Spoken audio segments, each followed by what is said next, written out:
መንፈሳዊ ተጋድሎ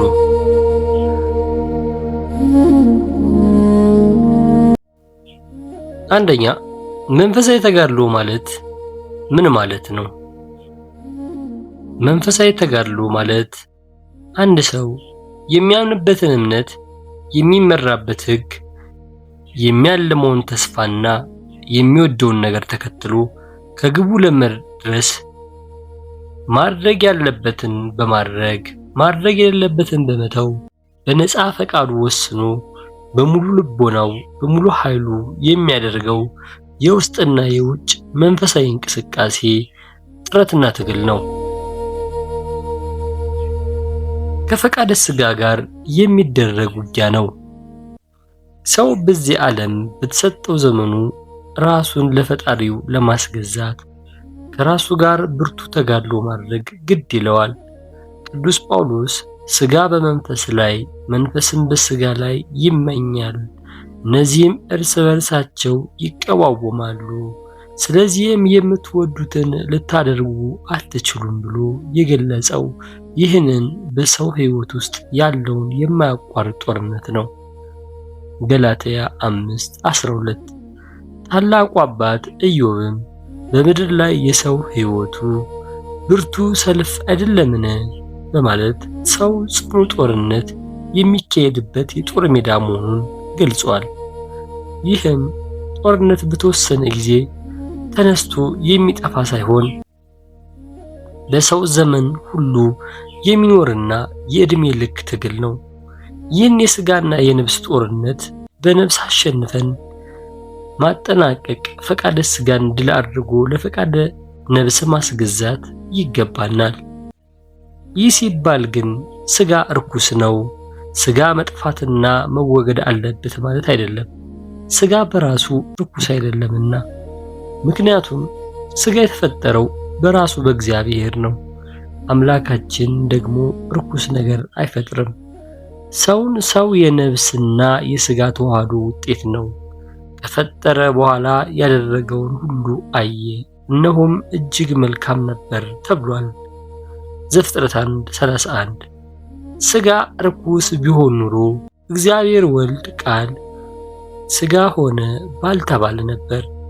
ዮሐንስ 1:14 አዳምና ሔዋን ከኃጢአት በንጽሕና ይኖሩ ነበር።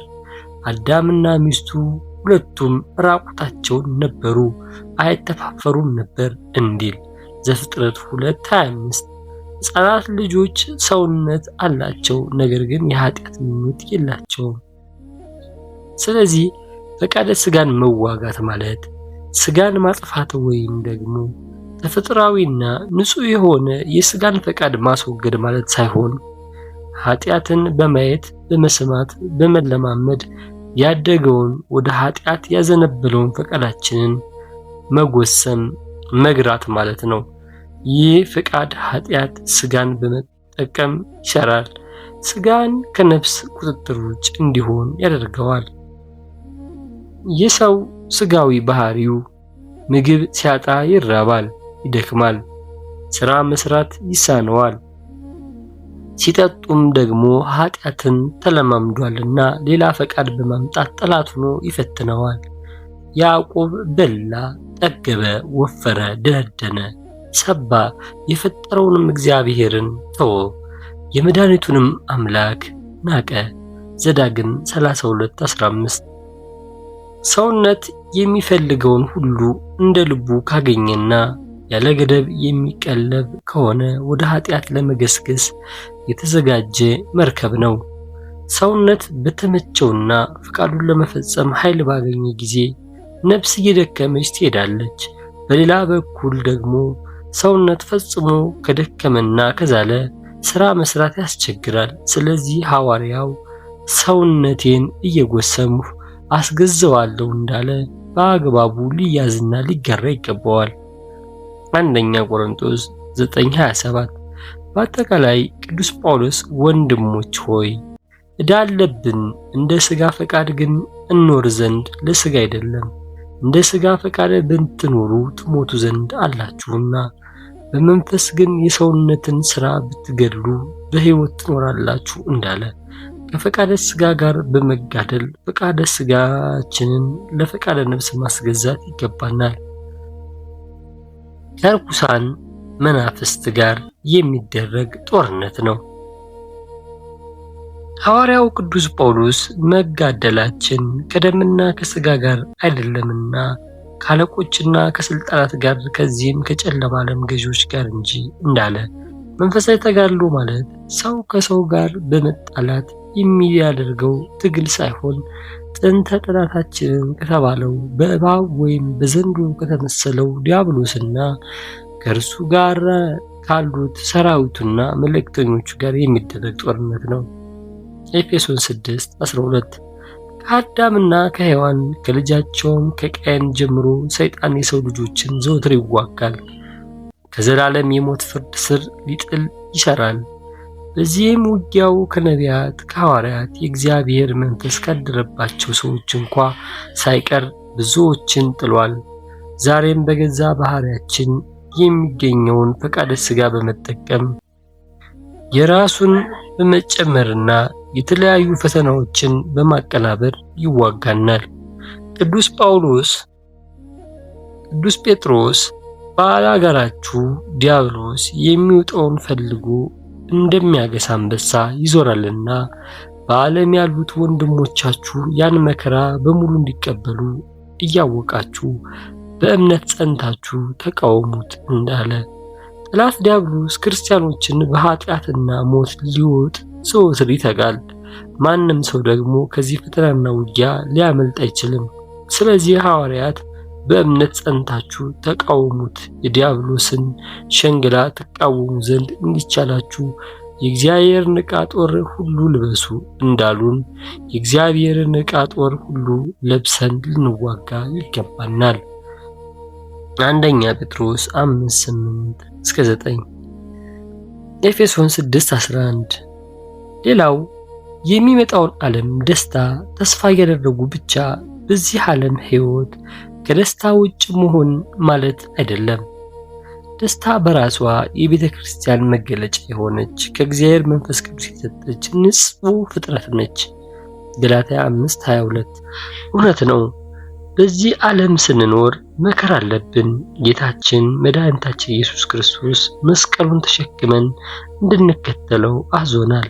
እያንዳንዱ ክርስቲያን በዚህ ምድር ላይ እስካለ ድረስ ከጨለማው ዓለም ገዢ ከዲያብሎስና ከሰራዊቱ የሚመጣ ልዩ ልዩ ፈተናና ከስጋችን ባህሪ ከሚገኘው ክፉ ምኞትና ርኩሰት ስራ እንዲሁም ከሌሎች የኃጢአትና የፈተና አይነቶች ጋር በማያቋርጥ እልህ አስጨራሽ በሆነ ትግል ውስጥ መኖሩ የግድ ነው። መከራና ስቃይ፣ ትግልና ጦርነት የሌለበት በዘላለማዊ ደስታ ብቻ የሚኖርበት ሕይወት በሚመጣው ዓለም የሚገኝ ነው። በዚህ ምድር በጉዞ ላይ ያለችው ቤተክርስቲያን ጉዞዋን ጨርሳ ድል ከነሱት አባቷ ጋር አንድ እስክትሆን ድረስ መከራው፣ እንቅፋቱ፣ መሰደዱ፣ መራቡ፣ መጠማቱ የግድ ነው። ወደ እግዚአብሔር መንግሥት በብዙ መከራ እንገባ ዘንድ ያስፈልገናል እንዲል ሐዋርያው 12:22። ይህ ሲባል ግን በዚህ ዓለም የሚኖሩ ክርስቲያኖች ከደስታ የተራቁቱ ዘወትር በሐዘንና በስቃይ ብቻ የሚኖሩ ናቸው ማለት አይደለም።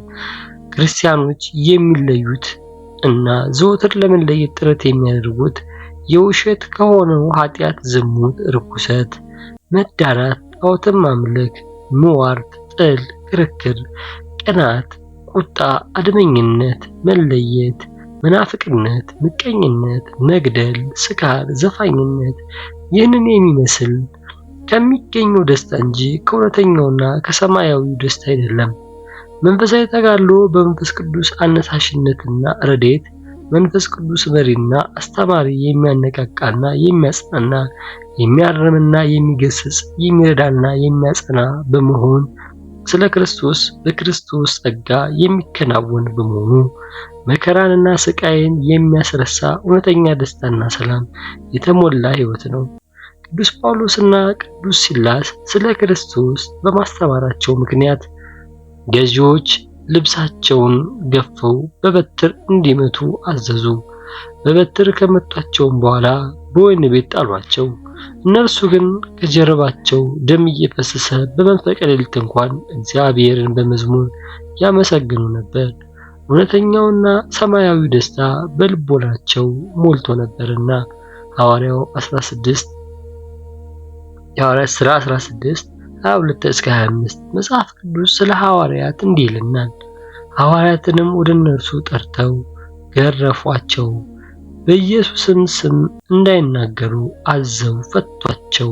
እነርሱም ስለ ስሙ ይናቁ ዘንድ የተገባቸው ሆነው ስለተቆጠሩ ከሸንጎው ፊት ደስ እያላቸው ወጡ። ሐዋርያት 5:40-41 ቅዱስ ዮሐንስ ካሲያን የተባለው አባት በተጋድሎ በግብጽ በረሃ ውስጥ ይኖሩ ስለነበሩት መነኮሳት ሲናገር እነዚህ ምድራዊ መላእክት ናቸው፣ የግብጽን በረሃዎች በደስታ ወደ ተሞላ መዝሙርና እግዚአብሔርን የማመስገኛ ገነትነት ለውጠዋልና ብሏል። በአጠቃላይ መንፈሳዊ ተጋድሎ ማለት ከተድላ ሥጋ በኃጢአት ከሚገኝ ደስታ በመሸሽ ሰማያዊውና እውነተኛ በሆነ ሰላምና ደስታ ውስጥ መኖር፣ ይህንንም ለማግኘት መጋደል ማለት ነው። መንፈሳዊ ተጋድሎ ዓላማው ምንድን ነው? የመጀመሪያው የድል አክሊል የዘላለማዊ ሕይወት ለመቀበል። እግዚአብሔር አምላካችን ሰዎች ነፃ ፈቃዳቸውን ተጠቅመው ከአምላካቸው ጋር መኖር ከመረጡ ሊሰጣቸው ያዘጋጀው ከመነገርና ከመታሰብ በላይ የሆነ የዘላለም ሕይወት አለ። የሰው ልጅ ሕሊናው ነፃ ፈቃዱ ደግሞ ከአዳምና ከሔዋን ውድቀት በኋላ በየጊዜው እየደከመና ወደ ኃጢአት እያዘነበለ መጥቷል።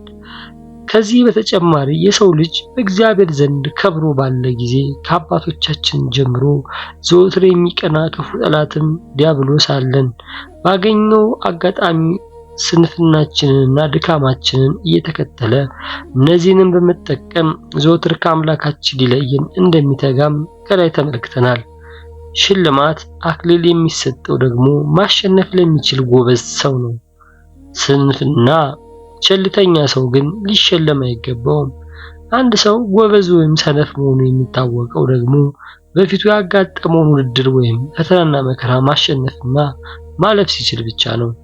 ስለዚህ የመንፈሳዊ ተጋድሎ ዓላማ በገዛ ባህሪያችን ያለን መጥፎ የኃጢአት ዝንባሌና ጠላታችን ዲያብሎስ የሚያመጣብን ፈተናና ሸንገላ ከእግዚአብሔር እርዳታና ቸርነት ጋር ሕሊናን በማንቃት ራስን በመግዛትና ጠንክሮ የመጋደል አምላካችንን ያዘጋጀልን የድል አክሊል የዘላለም ሕይወት መቀበል ነው። የተጠራንለት የዘላለም ሕይወት ትቀበል ዘንድ መልካሙን የሃይማኖት ገድል ተጋደል እንዲል አንደኛ ጢሞቴዎስ 6:12። ሐዋርያው ቅዱስ ጳውሎስ ብዙ መከራዎችን አልፎ ገድሉን በድል አድራጊነት ሲፈጽም መልካሙን ገድል ተጋድያለሁ፣ ሩጫዬን ጨርሻለሁ፣ ሃይማኖቴን ጠብቄያለሁ፣ ወደፊት የጽድቅ አክሊል ተዘጋጅቶልኛል። ይህም ጻድቅ ፈራጅ የሆነው ጌታ ያን ቀን ለኔ ያስረክባል፣ ደግሞም መገለጡን ለሚወዱ ሁሉ እንጂ ለኔ ብቻ አይደለም ብሏል። ሁለተኛ ጢሞቴዎስ 4:7-8። ሌላው ለመንፈሳዊ እድገት ክርስቲያናዊ ሕይወታችን ለፍሬ የሚበቃው የድል አክሊልን መቀናጀት የምንችለው የማያቋርጥ የማይቆም መንፈሳዊ እድገት ሲኖር ነው። በጥምቀት ያገኘነው አዲሱ ሕይወታችን ዘወትር ማደግ ይኖርበታል። ክርስቲያናዊ ሕይወታችን በዛፍ ተክል ይመስላል። ከችግኝ ማፍላት ጀምሮ ፍሬ እስከሚያፈራለት ጊዜ ድረስ ያለው ድካም ቀላል አይደለም። የዛፉ ችግኝ እንዲበቅል፣ እንዲለመልም፣ እንዲያበብና እንዲያፈራ አትክልተኛው ያለ ተቆጠበ ጥረት ማድረግ ይኖርበታል። በየጊዜው ውሃ ማጠጣት፣ ማረምና መኮትኮት፣ ጸረ እጽዋትና ጸረ ሕይወት የሆኑ በሽታዎችን መከላከል ያስፈልጋል። እንደዚሁ ክርስቲያናዊ ሕይወታችን አድጎ ለፍሬ እስኪበቃ ድረስ ዕለት ዕለት ጠንክረን በትዕግስት መስራት፣ በመንፈሳዊ ተጋድሎ መጽናት ይገባል።